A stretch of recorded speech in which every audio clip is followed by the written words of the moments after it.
Let me make sure it's recording and that the green is on, okay? Okay. Oh, thank you.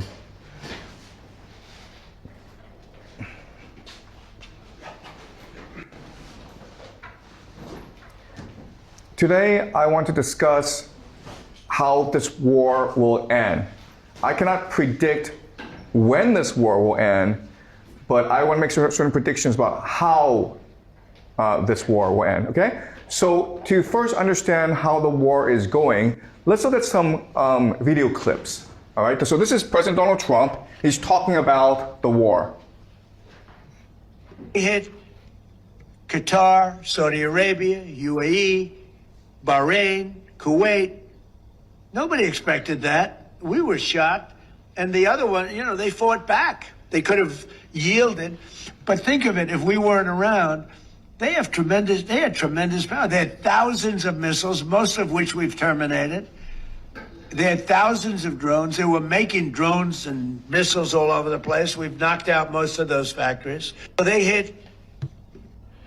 Okay, so what he's saying here is we went in expecting to hit them, kill their leadership, and then they would surrender. We didn't expect them to fight back.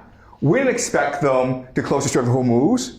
We didn't expect that they would hit Qatar, Bahrain, Kuwait, okay? So what he's saying is we actually didn't have a plan going in. And we really didn't think our enemies would fight back.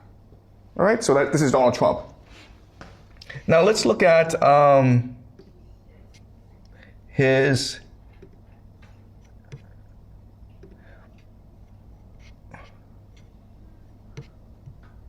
President's preference is always peace. There does not need to be any more death and destruction. But if Iran fails to accept the reality of the current moment, if they fail to understand that they have been defeated militarily and will continue to be, President Trump will ensure they are hit harder than they have ever been hit before. President Trump does not bluff, and he is prepared to unleash hell. Okay, so what is this is Karen Leavitt, and she's the press secretary for the White House. And what she's saying is, look, we've defeated these guys, but for whatever reason, the Iranians don't know that. That's the problem. The problem isn't us. We came in with the right strategy, we did everything right, but for whatever reason, the Iranians, being stupid, don't know they've been defeated. All right?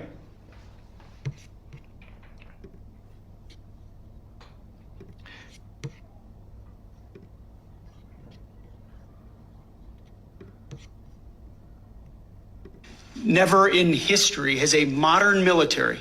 Iran had a modern military, a modern navy, a modern air force, modern air defenses, leadership, massive bunker. Never has a modern military been so rapidly and historically obliterated, defeated from day one with overwhelming firepower. The air campaign that we've conducted, that Israel's conducted alongside us, was one for the history books, truly. And it's because we have a president of the United States that when he sends his warfighters out to fight, he unties their hands to actually go out and close with and destroy the enemy as viciously as possible from moment one. And that's why we see ourselves as part of this negotiation as well. We negotiate with bombs. You have a choice as we loiter over the top of Tehran, as the president talked about your future. The president has made it clear that you will not have a nuclear weapon.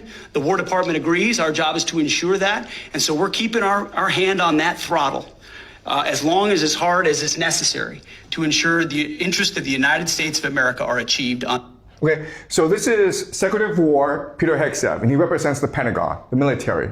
And his attitude is, we're winning this war, we are kicking ass, and we don't have to negotiate because we're kicking ass. And we'll continue to do so. All right, so this is the attitude of the military.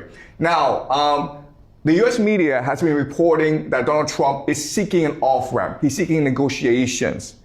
And what Peter Hegseth says, no, let's negotiate with bombs, man. Okay?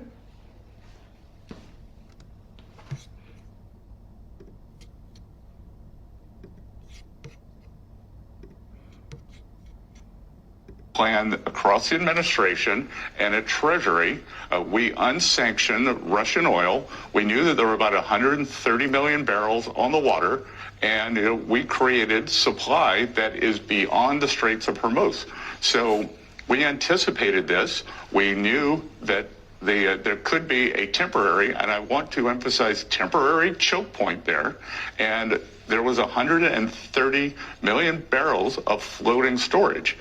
In the coming days, we may unsanction the Iranian oil that's on the water. It's about 140 million barrels. So depending on how you count it, that's 10 days to 2 weeks of supply that the Iranians had been pushing out. That would have all gone to China. In essence, we will be using the Iranian barrels against the Iranians to keep the price down for the next 10 or 14 days. Okay, so this is the Secretary of the Treasury, Scott Bessent, okay? And he's responding to a problem, which is the Americans didn't expect that the Iranians would close off the Strait of Hormuz. And so this is affecting oil supply. And so the global economy could be disrupted or even destroyed if this lasts too long. So Scott Bessent says, we knew this was going to happen, and we have a really brilliant plan to destroy the Iranians once and for all. Our plan is this. We're going to let the Iranians sell their oil and make a lot of money. And then they will be destroyed. Yeah. So the Americans basically unsanctioned Iranian oil, and because of that, the Iranians were able to make $14 billion just like that. The total Iranian military budget for 1 year is $10 billion. Okay? So this is American genius at work. They knew this was going to happen. They knew the Iranians wanted to destroy the global economy. So the Americans were like, well, let's make them rich so they can't destroy the global economy. We got them now.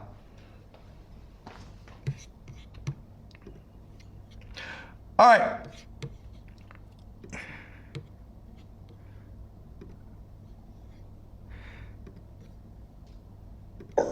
And yet Iran remains a threat to trade, a threat to the Straits of Hormuz.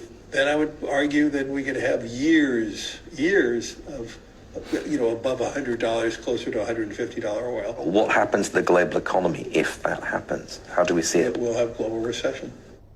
If there's a cessation of war, and yet Iran... Okay, so this is Larry Fink, and he's head of a company called BlackRock, which is the largest asset manager in the world. They control trillions and trillions of dollars. And what he's saying, he's being interviewed by the BBC. What he's saying is, we can't stop this war now, because if we stop this war now, that means that the price of oil will be too high for many, many years. The Iranians will control the Strait of Hormuz, and therefore we must fight this war to the end. What he doesn't address is, well, if you didn't start this war in the first place, you wouldn't have this problem. Because the Iranians would have no pretext to close off the Strait of Hormuz. And the global economy would have been fine. But what he's saying is like, oh, don't worry about that. The problem is the war has started, and therefore we must fight to the end. Okay?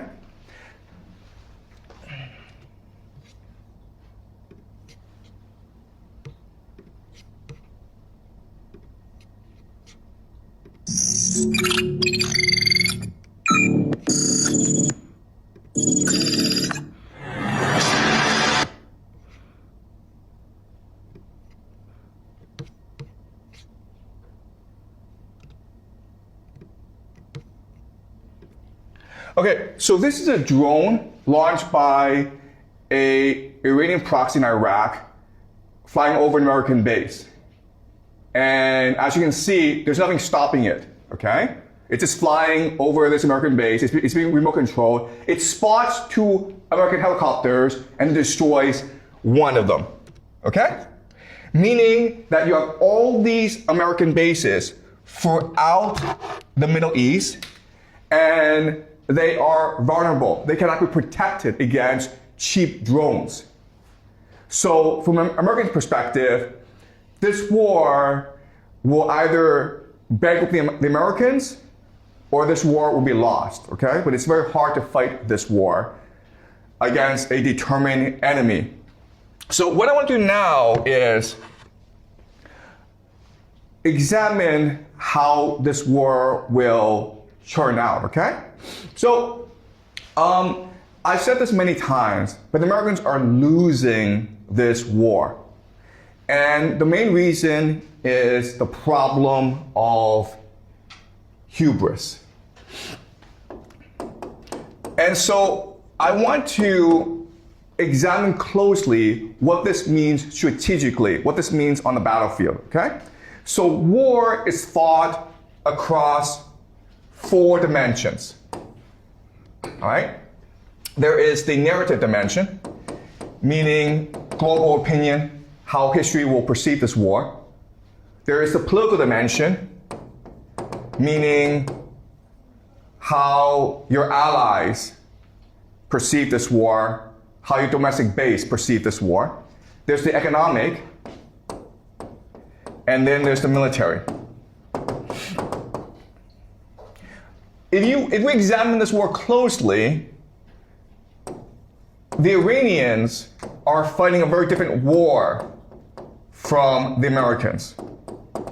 What the Americans are doing is basically they are shifting the narrative, political sphere, and economic sphere to fit their economic strategy, okay? Their economic strategy is decapitation, which forces surrender, right? So what they want to do is they want to not destroy the Iranian leadership, destroy the Iranian economy to force a surrender, in which case the Americans can dictate terms. That is their strategy, and that's about it.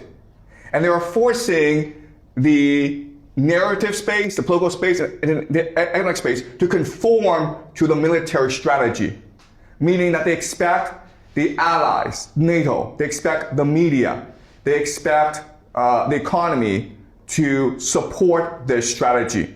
So, for example, in the political space, Donald Trump has ordered NATO to come and open up the Strait of Hormuz, okay? And also, Donald Trump refuses to acknowledge the fact that this war is very unpopular back in America.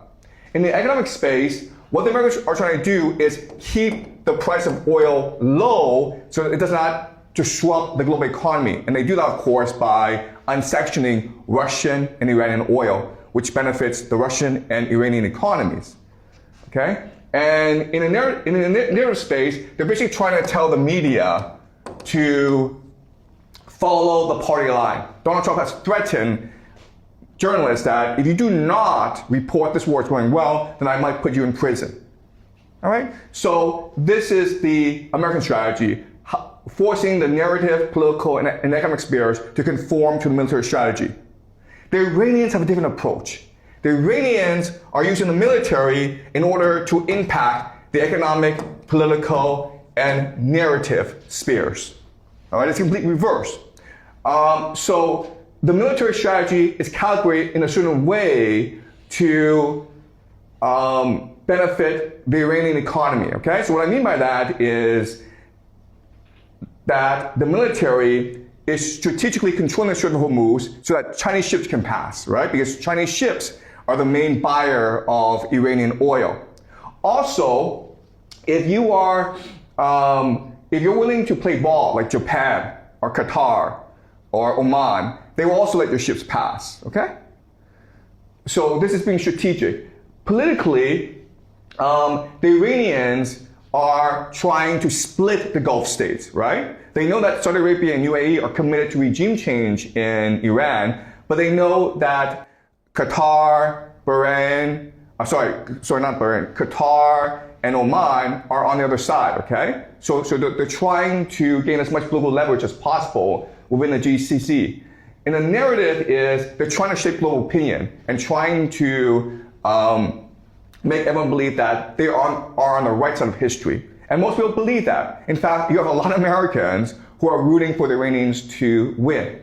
All right? So this is a very different, these are two very different strategies. All right, so let's talk about the advantages and disadvantages of both strategies. Okay, so from the American perspective, the fact that you have have this approach of making the world conform to your military strategy basically means that you lack what we call reflection, okay?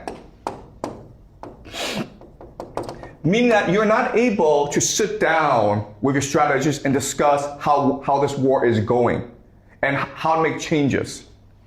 But the Iranians are able to do so because the military has to conform to the economic, political, and narrative strategies, okay? Second is flexibility. And what I mean by that is the military strategy, if it's not going well for the Americans, they lack the capacity to reflect and make changes. So what they do is they double down, okay? They accelerate the process of bombing in Iraq, even though it's probably not getting them anywhere. Also, much more importantly, the Americans will choose much more self-destructive, desperate strategies, such as sending ground troops. It is possible by this weekend, ground troops will be sent into Iran, which most military analysts believe to be either countereffective or suicidal, okay? The Iranians, on the other hand, can adapt their military strategy to the economic and political realities. Okay, so for example, what they're doing now is they're charging tolls to cross the Strait of Hormuz. Okay, and the third difference is the idea of resilience. So, in other words, if you make the world and America conform to your military strategy, they won't support you. That means that if you're losing troops and you're losing equipment, it is very hard to replenish, resupply. Whereas the complete opposite in Iran, where because they are winning popular opinion, because their economy is becoming stronger in this process, because they're winning more political allies, they can actually draw on more support from the population, and they can also recruit foreign fighters and foreign support, foreign sympathy for their cause. Okay? So for these reasons, I believe that America is losing this war and that ultimately this war will be lost. When this will happen, we don't know, because America is an empire and they can actually drag us on for at least 20 years. All right? Okay. So now that we've discussed why America will probably lose this war, I want to now shift our focus to discuss how the world will change because of this war. What does the end of this war look like? And to do that, what's really important is to go back to our model of how the world works, okay? So remember, last week we discussed the structure of the world. And at the very core is the empire. Because the empire provides the muscle, the military might, to shape the contours of reality, okay? And then with the empire, you have the finance, okay? Finance includes City of London, Wall Street, Bank of International Settlements, and asset managers. And they are the game masters, okay? Okay, the empire is the muscle, but the finance are the ones who actually set the game. And then this creates the global economy, which is based on the US dollar, right? But you can't actually have people believing that this is the way the game is structured, because then people won't want to play the game. So what you do is you create an additional layer of multilateral organizations, what the Americans like to call the rules-based international order, including the UN and the WTO, okay, and other organizations. But this makes people believe that the way the world is structured is fair, open, and transparent. And you hide the finance and the empire behind multilateral organizations, okay? And then to justify this system, you have the culture, education, and media, which then creates the different legal infrastructure of different nations and the values as well. Okay? So this is how the world is organized. We also discussed how there are these organizations that are above the nation state, that are above the system in order to benefit from the system, to keep it going, but also to extract rent from it. And these include intelligence, crime, and science. We also discussed how the organizing forces behind intelligence, crime, and science are transnational capital,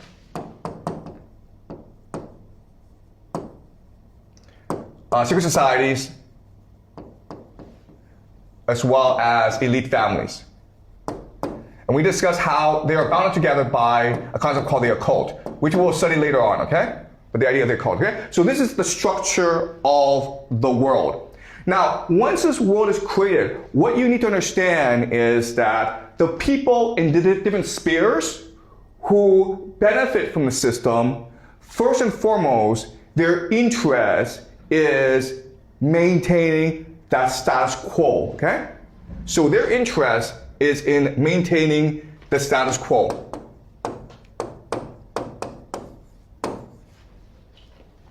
All right?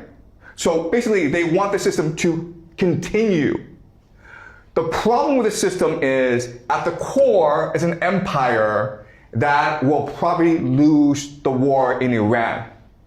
And this creates a problem, because if the empire falls, then it's possible that this entire edifice falls as well. So the only solution is to replace the empire, the American empire, with another empire. All right? That is able to provide the muscle for this system. And this empire, I've argued in the past, is of course Israel. And this is what we call Pax Judaica. Okay? So, on the surface, it seems like this war is one between the United States and Iran. But in reality, what this war really is about is a war between the United States and Israel, where the American empire has become corrupt, incompetent, and arrogant. And so now Israel sees an opportunity to replace the American empire in the system. And it's something that eventually every aspect of the system will agree to do. All right? So the main outcome of this war, when it ends, is that Israel will replace America in the Middle East. Okay? All right. So let me first discuss why the American empire is falling. Okay? And the main reason is the idea of something called the military industrial complex. So, for most of its history, America did not have a professional army.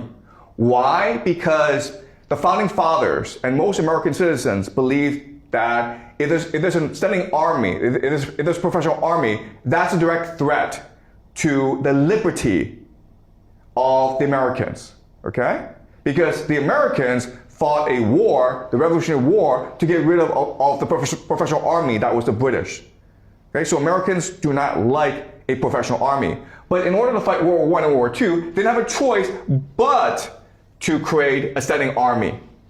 The problem is that after America won World War II, the apparatus stayed. And the apparatus wanted to maintain the status quo, meaning they wanted access to unlimited government funds. So this led to the Cold War, and the Cold War was a justification for the MIC, the military industrial complex, to get as much government funding as possible. And the blue, as you can see, is government expenditures. Okay, we can understand why they spent all this money in World War II, because they were fighting a war to save America and to save the world. But as you can see, even though it dropped drastically at the end of the war, starting with the Cold War, you have this uptick, okay? And then you have the Vietnam War. And then after America won the Cold War, you saw this massive uptick. And this is something called the War on Terror. So the military-industrial complex is always looking to start wars in order to justify its existence. So there's a very famous journalist named Julian Assange, and he said this about America. The point is not to have successful wars. The point is not to win wars. The point is to have never-ending wars, which allows the military-industrial complex to transfer American taxpayer money to a transnational elite. Okay? It's basically the point of wars is for the military-industrial complex to steal as much money as possible from America. Okay? America spends a lot of money in its military. Okay? America accounts for 41% of all global military spending. Who's next? China. China spends 8.2%. Russia, which is America's main military enemy, only spends 4.1%. Okay? Meaning that Russia spends 1/10 the amount of money that America spends. And you think that, okay, well, all this means is that America is invincible. But what people don't recognize is the level of corruption within the American military. The American military is probably the most corrupt institution in the world, by far. No one even comes close, okay? September 10th, 2001, Donald Rumsfeld, who's the Secretary of Defense for the Americans, he's head of the Pentagon, and this is a day before September 11th, the 9/11 attacks. He said that, he had a press conference and he said that, look, we've looked at the Pentagon books, okay? We're trying to do an accounting of the Pentagon military spending, and we can't find $2 trillion. There's $2 trillion missing from the budget. It went somewhere, we don't know where, but it went somewhere, okay? All right, so this is so where does the money go? It goes to private contractors, okay? These are all private companies that make a lot of money off the government, okay? So listen at the Boeing company. They had in 1 year $20 billion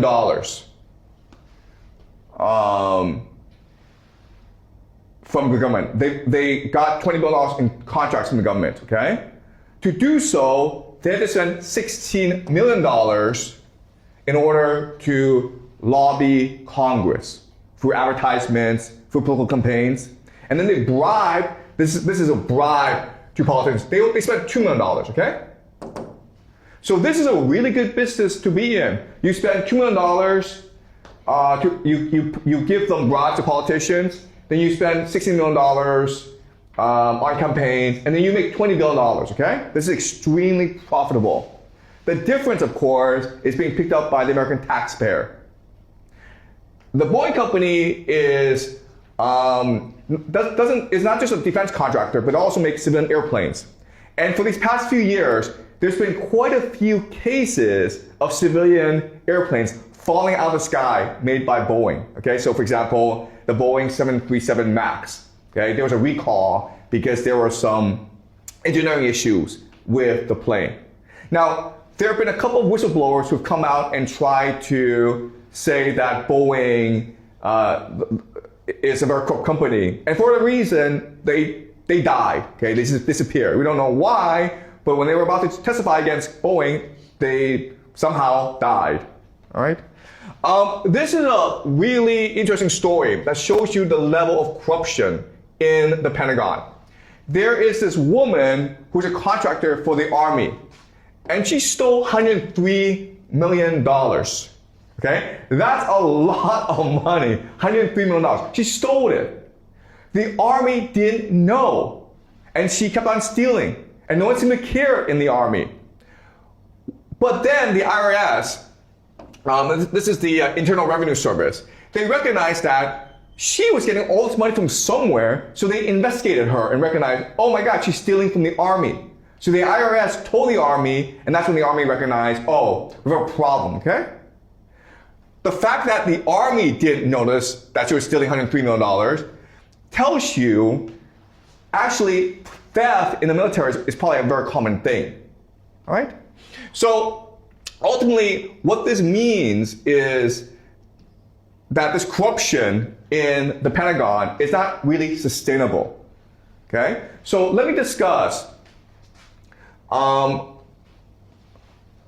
why this is a problem for America in Iran. Okay? So right now, America is facing three major issues with this war in Iran. The first major issue is the lack of political will, meaning that this war is very unpopular in America. Only 40% of the population currently support this war, and as things go on and on, support will probably decrease. Okay? You need political will because you need Americans to pay for this war. Trump has asked for $200 billion to fund this war, and also it's possible that Trump will call the national draft, which I believe will happen. Okay? So if Americans don't want to support this war, it's very hard to get them to pay for this war and to go fight this war. Second problem is lack of manufacturing capacity. So in other words, what this means is that if you lose planes, if you use too many bombs, you cannot replenish it because you don't have the factories to produce these planes and bombs quickly enough. Okay? And so if this war drags on too long, then America will just run out of bombs. Now, and the third problem for America is unwillingness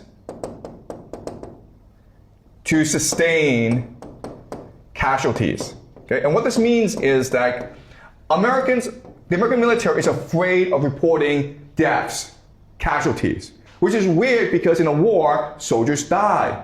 That's just the reality of war. But the Pentagon is afraid of reporting too many deaths because of the fair political backlash. Okay?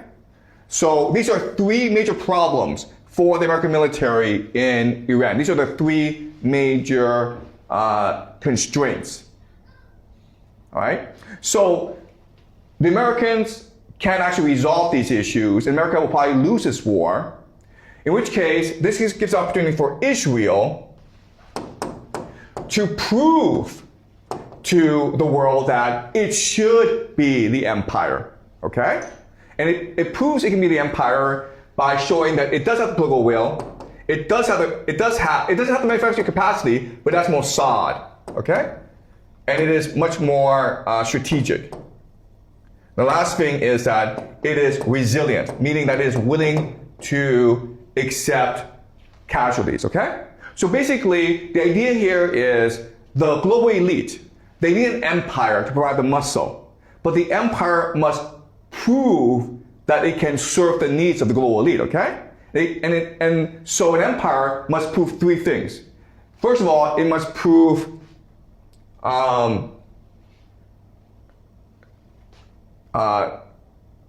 unity. It must prove it has the resources and the capacity, basically the capacity, okay? And it must prove determination. Right? So to understand this idea, let's just do a thought experiment. Right? Let's just say that we're venture capitalists. We have billions of dollars, we have trillions of dollars, and we want to invest in a company. Okay? So we're approached by two companies. Company A, Company B. Okay? So Company A comes to us and says that, look, I have 100 companies, and they're all profitable. Okay? I don't have a business plan, but I have lots and lots of resources, and I have a lot of experience and a lot of skill, and so if I were to invest in another company, I'm sure it'll make a lot of money. Okay? All right? So, skills and experience. That is Company A. Company B is, these young guys, and they failed, okay? But they're like, you know what? We're gonna put our heart and soul into this enterprise. We're going to work 16 hours a day, every day for as long as it takes. And we won't stop, okay? Even if this company is successful, we're gonna keep on going because it's our passion.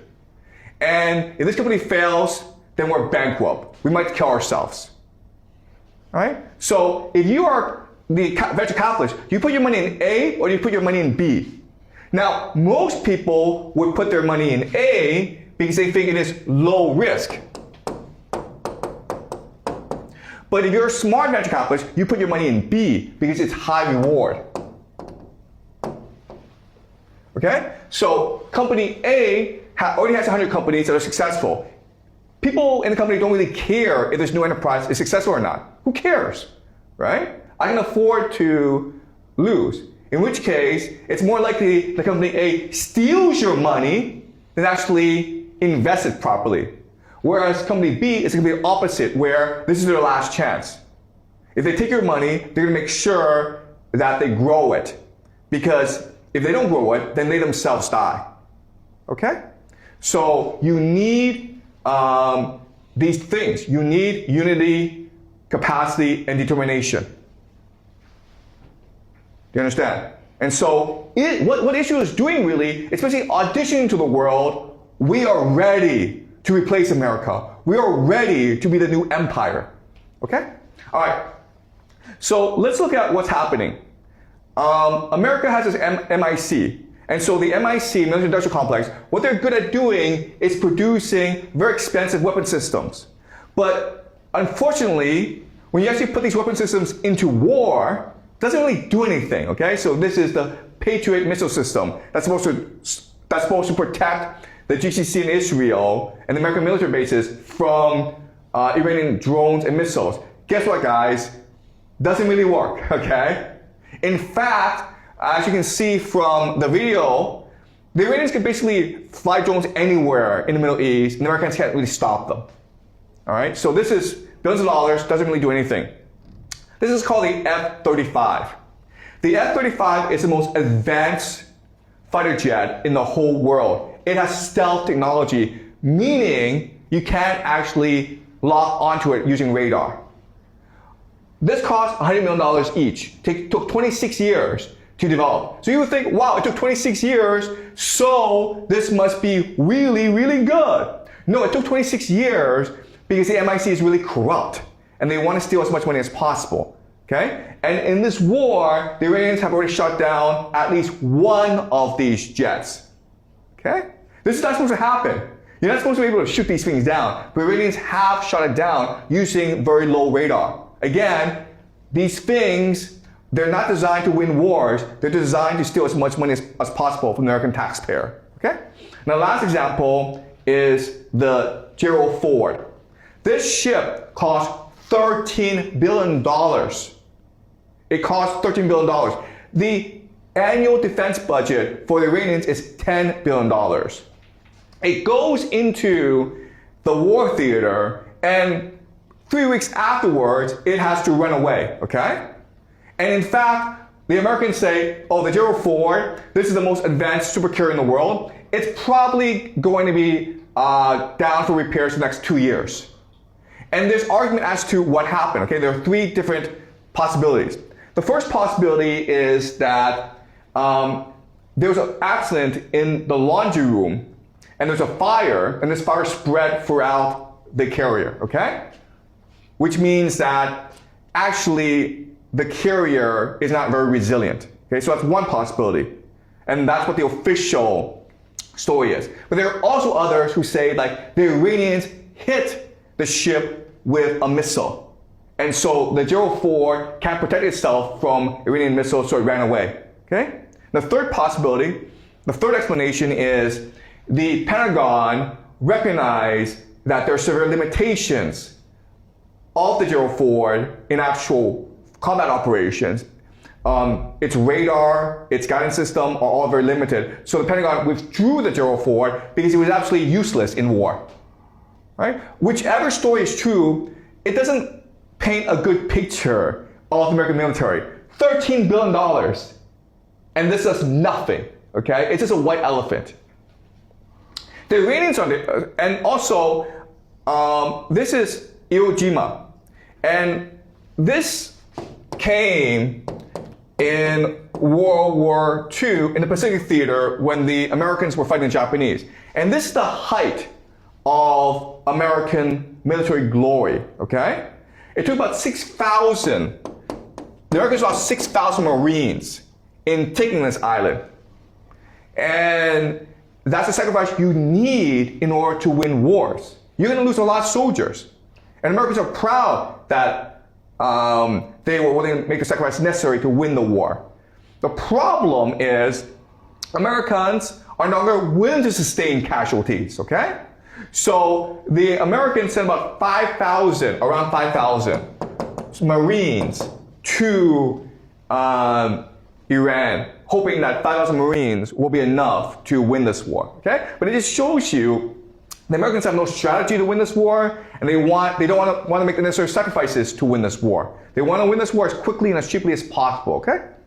The Israelis are different, okay? This is Gaza. And we all know that what Gaza did was terrible.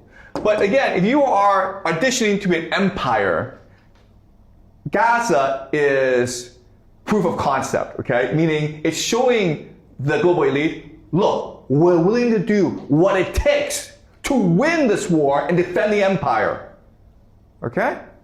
So this was a tremendous tragedy, and it's all war crimes, okay? And the entire world is aghast.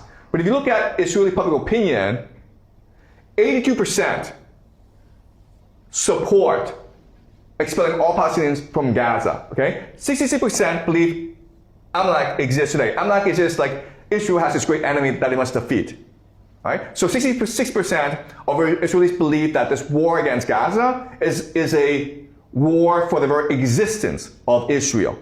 Okay, this is unity. This is determination. The Americans don't have this. Most Americans oppose what Israel is doing in Gaza. But Israelis themselves support what's going on. Okay, so there's unity, right? All right, so in 2024, there was the famous Lebanon pager attack, okay? Meaning that the Israelis were able to implant bombs into pagers that went to Hezbollah members, and then it blew up, okay? And maybe from a military perspective, it didn't accomplish that much. From a psychological perspective, it accomplished a lot, okay? It scared the living hell out of Hezbollah. It made them paranoid, and it also made the world respect Israel more. And Israel spent $275 million to conduct this operation. That took decades to implement, okay? And you're like, okay, why is Israel telling us this? Because again, Israel is auditioning to be the new empire. It's telling the global elite, look, not only will we fight this war for you, not only will we be your muscle, but we'll do it cheaply, man. Not billions of dollars, millions of dollars.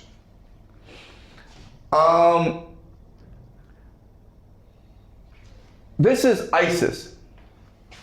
ISIS is Islamic State, okay? And this is considered a terrorist organization. These Sunni extremists who go around and beheading people, all right? Now, this is from the New York Times, and the yellow tells you areas in which they operate. And as you can see, it's really across the Middle East. And the red are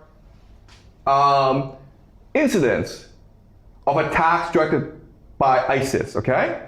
Now, something that's really funny about all this is ISIS attacks everywhere in the Middle East except for one country, and that country is Israel.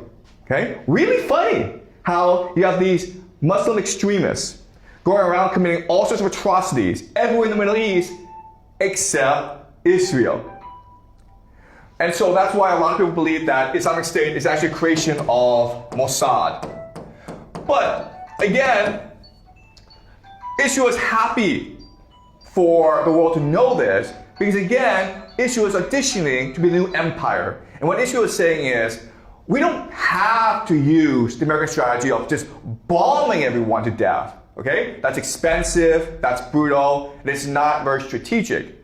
We can use Mossad to infiltrate groups and use these groups against their comrades, their neighbors. Is that much more efficient? Is that much more effective? Okay?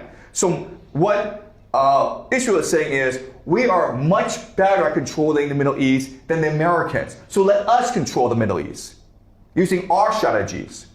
Okay? This is a story of a Mossad agent who was disguised as an ISIS preacher.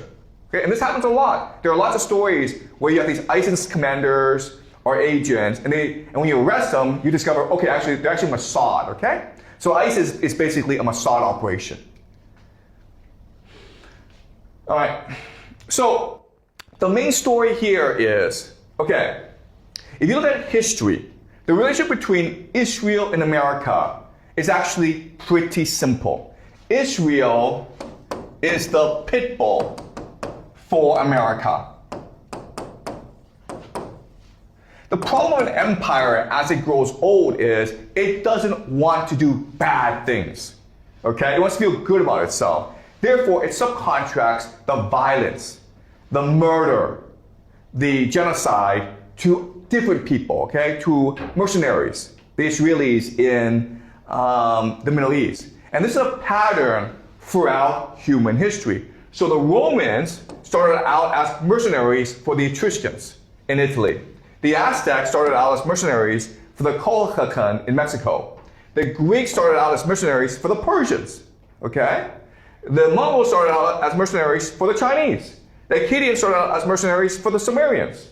The Mamluks started out as mercenaries for the Ayyubid dynasty in Egypt. In every instance, what happened is the mercenaries eventually got to a point where we are the ones killing ourselves for this empire. The empire is corrupt, decadent, and weak. Why don't we just take it over? And they did, okay?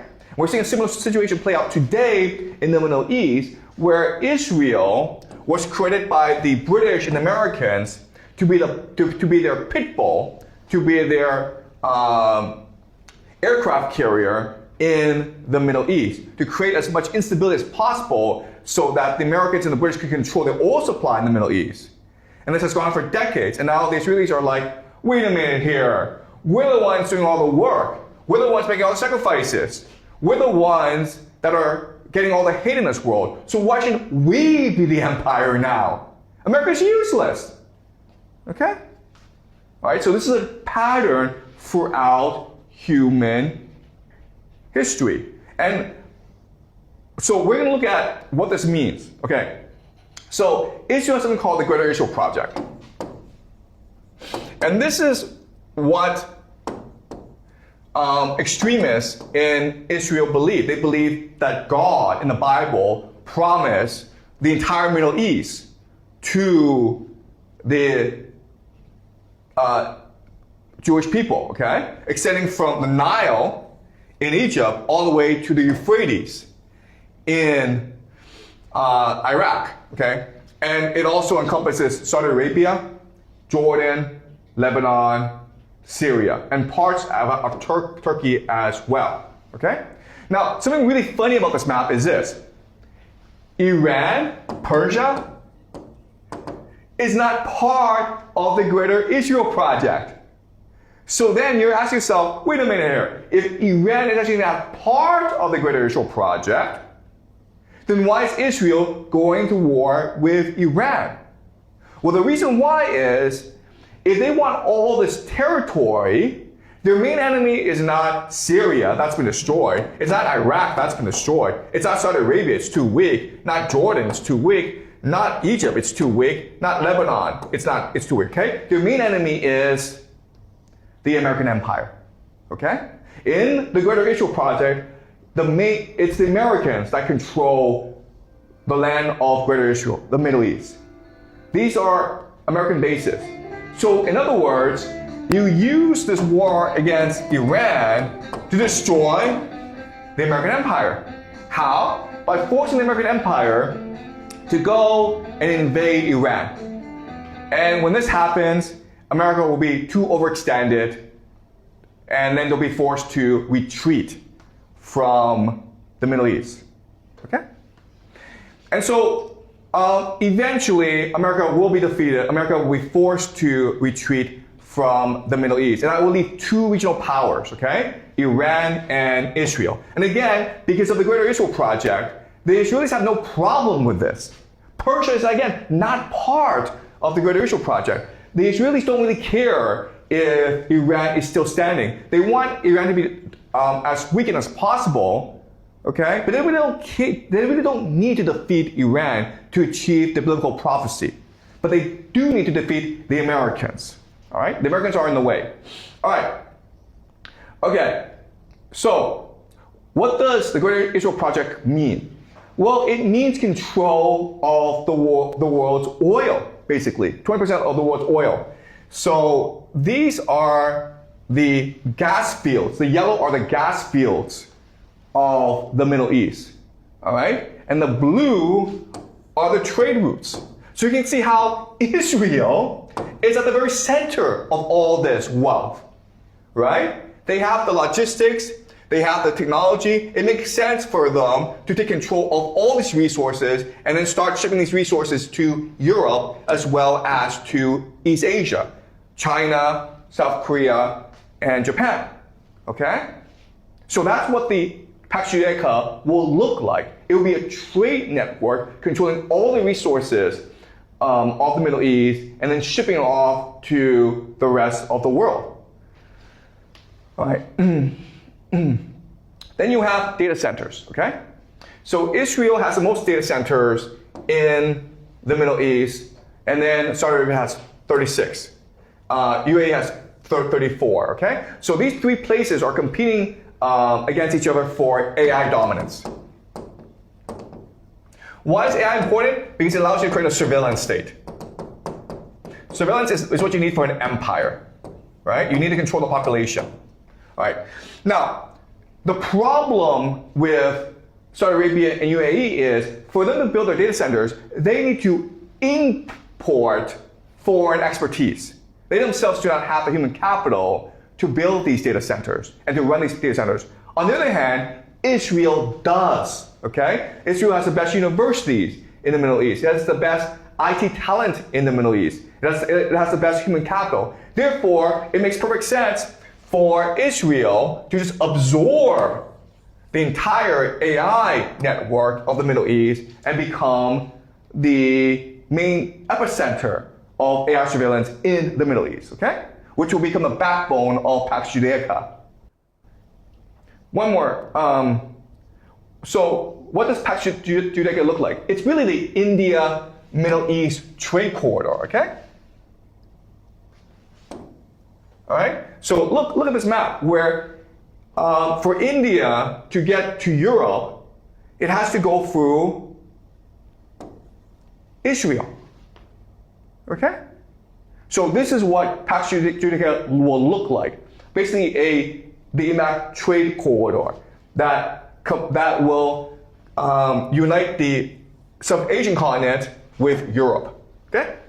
But not only that, but the idea of this is also to connect to Africa, right?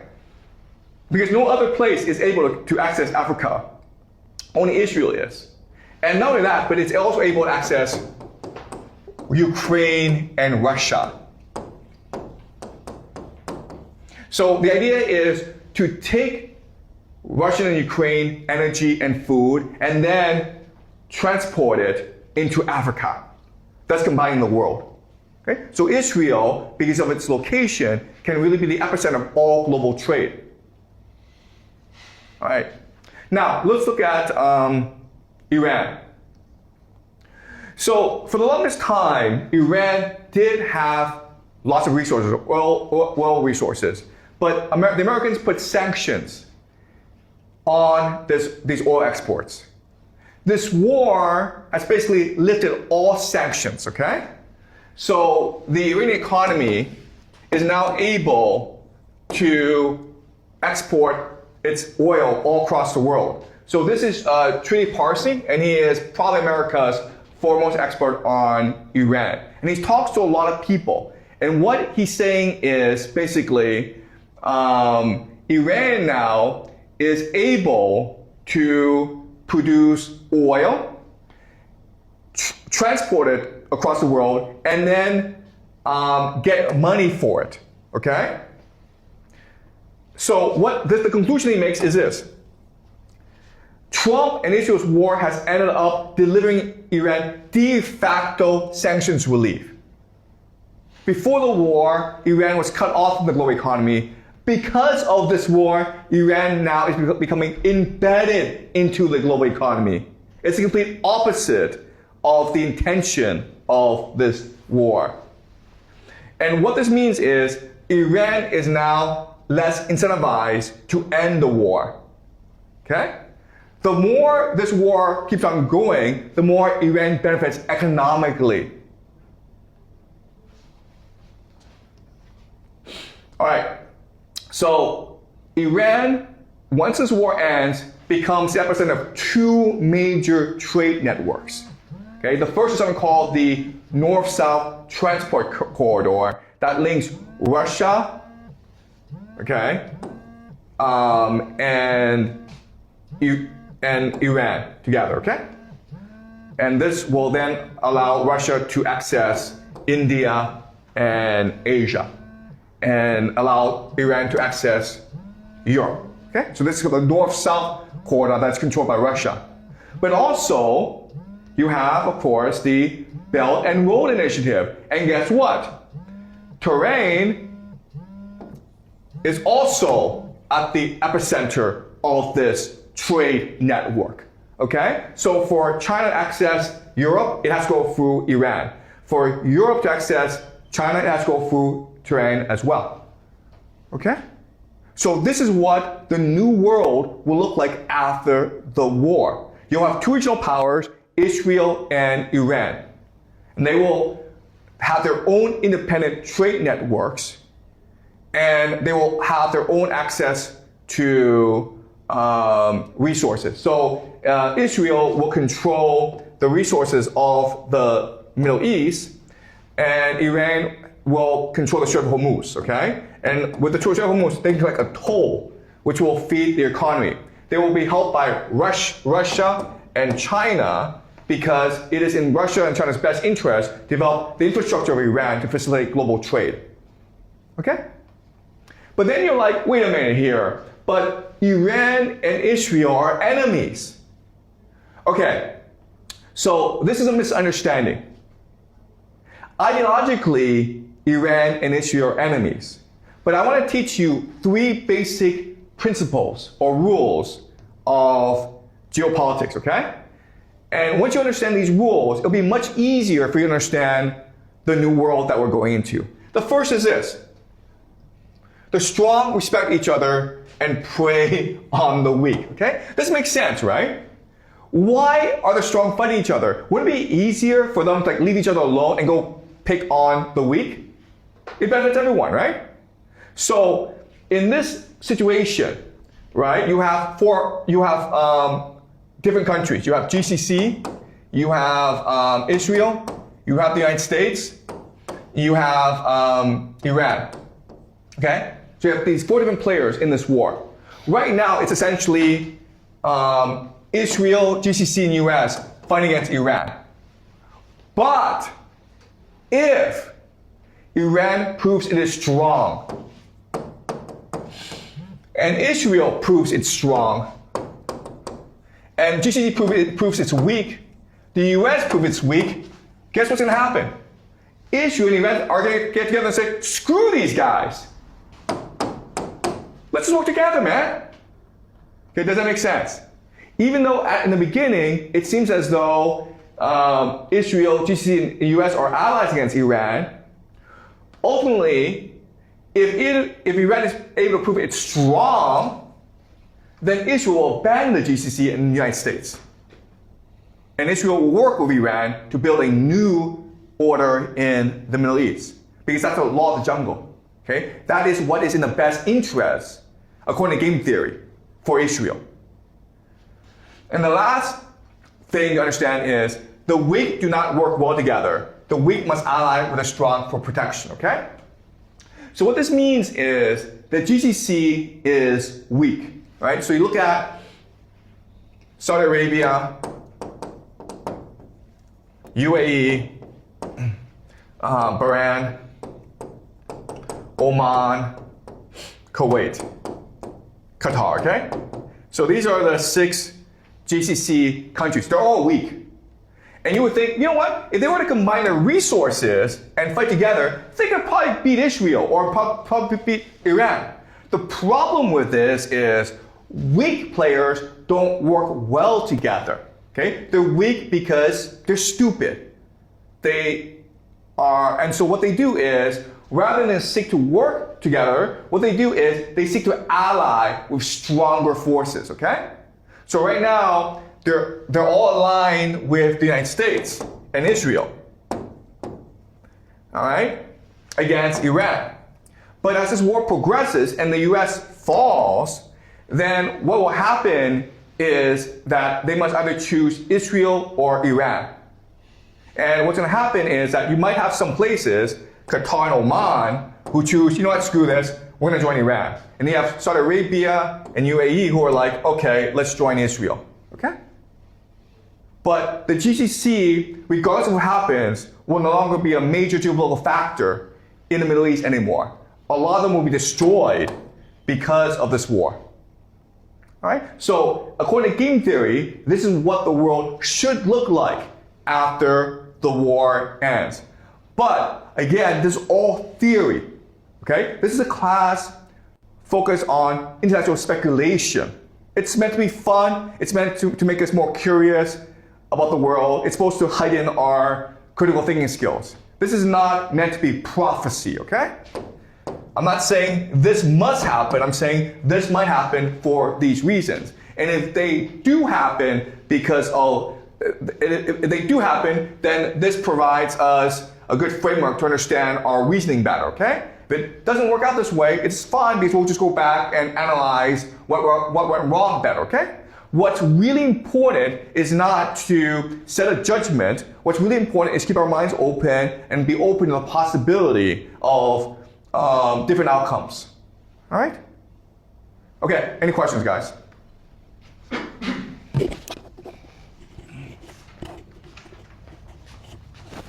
If Israel really defeated America, what will... No. I didn't say Israel will defeat America. I never said that. Okay? Well, Israel might. No. Let's be clear about language. I did not say Israel will fight America. What I said is Israel is auditioning to replace America. Israel is trying to prove to the global elite, I'm strong enough to replace America when America leaves the Middle East. You understand? Oh, yeah. Okay? Let's be clear about language. Okay? Yes? What will Israel try to prove that it's stronger than America? And I'm curious, what the next step Israel will take if, it's trying to show that it's strong. Okay. All right. So, look,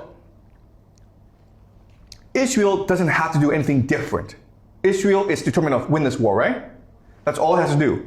Israel is determined to win this war, and the United States is not determined to win this war. The United States doesn't even know what it's doing, okay? All right, so what's important, okay? What's really important is to go back to our analysis of, this is, all right. Okay, let's our analysis, okay? Remember, you need an empire. You need an empire, okay? Then you have the finance, the game masters. And then you have the global economy. Okay, all right. So these different players. And again, there's a really important idea to understand. All these players are interested in maintaining the status quo. Eventually, as this war progresses, they're going to recognize that America is actually a problem. The American empire is not a good thing. It's not a benefit to us. It's a problem for us. And so we need to replace the American empire, right? And who's the only alternative? Israel. So we need to transition from America to Israel if we are to maintain the system. Then they recognize that, okay, the problem though is America will not go away. Empires don't surrender power willingly. And so we need to create a situation in which America is forced out of the Middle East. Now, Iran cannot defeat America on the battlefield. America can drag this thing on for at least 20 years. But we don't want to wait 20 years because we'll lose a lot of money in the process. And there's no point in waiting 20 years. So we need to force America out of the Middle East. So if we cannot defeat America, if Iran cannot defeat America on the battlefield, what we need to do is cause America to implode. We need to cause a collapse in America. And how do you do that? The economy. If I crash the stock market, if I cause oil to go way up, if I cause a lot of discontent in America, this will cause a civil war in America. And then the American military has no choice but to retreat back into America. Okay? And then Israel will naturally take over from America. And this is something we'll discuss next class, okay? The strategy for how to destroy the American empire and replace it with Israel. All right? Okay, does that make sense? Okay, any more questions, guys? Okay, great. So I will see you next week, okay? All right. Okay, so was this interesting? Yeah. Or, was this clear? Yeah.